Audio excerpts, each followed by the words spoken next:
இந்த பாத்திரம் எவ்வளோ மணி நேரம் கேஸ் அடுப்பில் இருந்திருக்குன்னு ஒரு கெஸ் பண்ணுங்கள். நான் வீடியோவோட எண்டில் நான் சொல்கிறேன். ஒரு மனுஷனோட சந்தோஷம் எதுலங்க இருக்குது? நம்மளாக தான் தேடணும், அதுவாக வராது. நம்ம மனசை பொறுத்து தான் இருக்குது. ஒரு குழந்தையோட மனசு குழந்தைத்தனமாக இருக்கும். ஆனால் நம்ம நினச்சிட்ருக்கோம் நம்ம ரொம்ப மெச்சூரிட்டி லெவலில் இருக்கோம் அப்படின்ட்டு. அது நிஜம் இல்லைங்க. யாருமே இந்த உலகத்தில் மெச்சூரிட்டியே கிடையாது. எல்லாத்துக்கும் சின்ன சின்ன ஆசைகள் இருக்கிறது சகஜம்தானே. ஒரு ஐஸ் சாப்பிட்றது, ஒரு இலந்தப்பழம் சாப்பிட்றது, இலந்தப்பழம் சாப்பிட்றது, நெல்லிக்காய், இது எல்லாம். ஆனால் ஒரு சிலர் சொல்லுவாங்க, இந்த வயசில் இதெல்லாம் சாப்பிடுவியா, இப்படிலாம் நடந்துக்கிற அப்படிம்பாங்க. எந்த வயசில் எப்படியும் நடந்துக்கணும்னு ஏதாவது ரூல்ஸ் அண்ட் ரிலேஷன்ஸ் புக் இருக்காங்க. எனக்கும் பியூட்டி பார்லர் போகணுன்னு ஆசை தான். போய் முடி கட் பண்ணிக்கணும் அப்படின்ட்டு லேயர் கட்டாலாம். என் ஹஸ்பண்ட்டை போய் காசு கேட்டால், எதுக்கு முடி வெட்டுறதுக்கு, எதுக்கு வெட்டுற, எதுக்கு காசு அப்படின்னு கேட்பாங்க. தேவையா?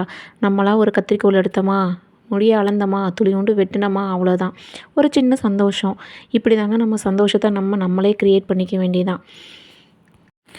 அந்த பாத்திரம் எங்கள் அம்மா அத்தை காலையில் 9 மணிக்கு சிம்மில் கறி குழம்பு அடுப்பில் வச்சுட்டு சாப்பிட்டு அப்படியே மறந்து கதவை பூட்டிட்டு வந்தவங்க தான் மதியம் 3 மணிக்கு போய் பார்த்துருக்காங்க.